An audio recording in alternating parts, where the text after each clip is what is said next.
Hello, good morning. Kain na ba kayo ng ganitong gulay? Yung fern. Ayan. Diba? Pinili namin ito sa palengke kanina. Ayan, binabad ko muna sa tubig para completely hindi matanggal talaga yung dumi niya. Ito na.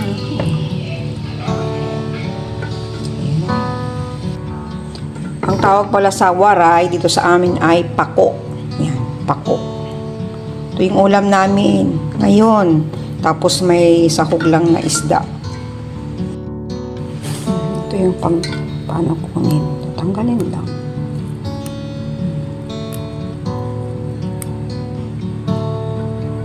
Ganon. Diba? Yan, masarap ito eh. Gigisahan ko, tapos lalagyan ko siya ng gata. Mayroon akong gata.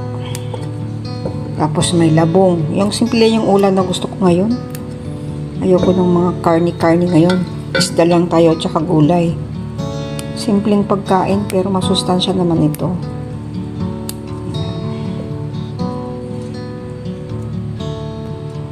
Ayan guys. Malinis na to. Pwede na itong gawing ulam.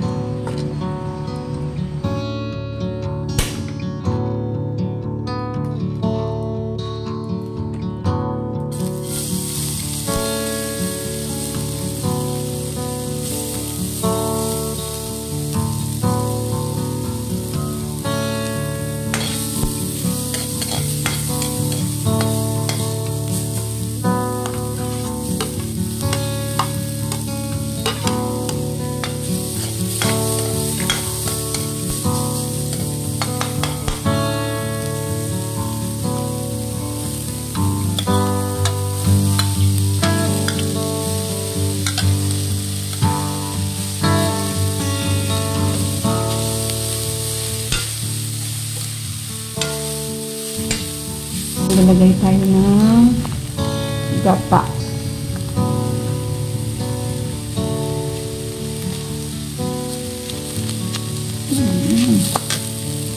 Yung ating gata kasi galing sa ref.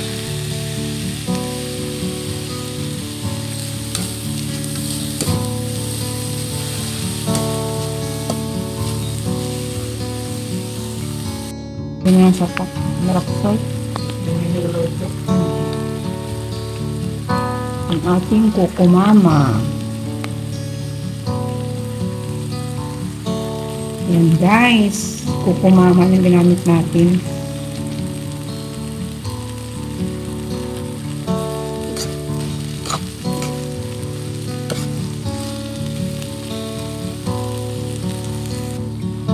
Timplahan ng kunting asin at kunting paminta.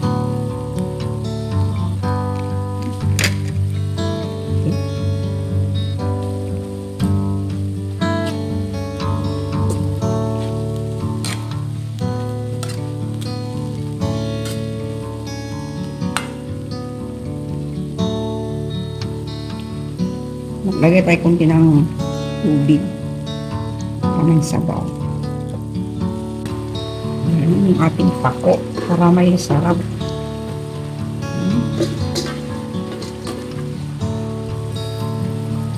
Siyempre yung ating sahog na isda. Ayan, diba?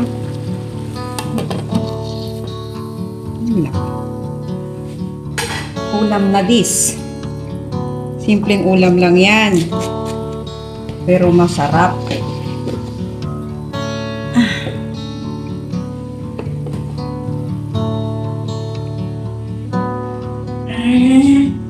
Sige, ito na.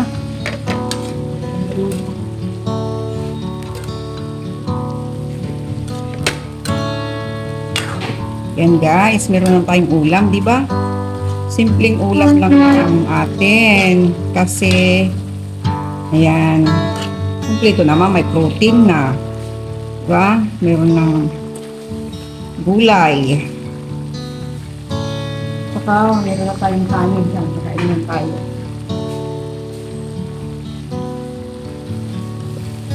Yan guys, ulam na. Oh. Diba?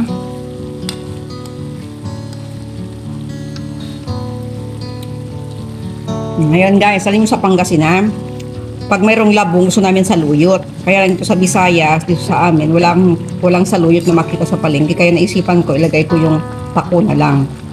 Diba? Ayan, no? Para-paraan lang naman, no? Para pagluto tayo ng masarap na ulam na namimiss nating kainin. Kasi sa amin, sa Pangasinan, meron kaming ano doon, kawayan. So, yung baby na kawayan, yung tawag itong papa, bamboo shoot. Shoot ba to? Yan. Labong. Ito yung masarap na ulam. No? So guys, okay na to. Solve na sa tanghalian. Okay, turn off the flame. Wow, di ba, Ben? Okay. Kain na na.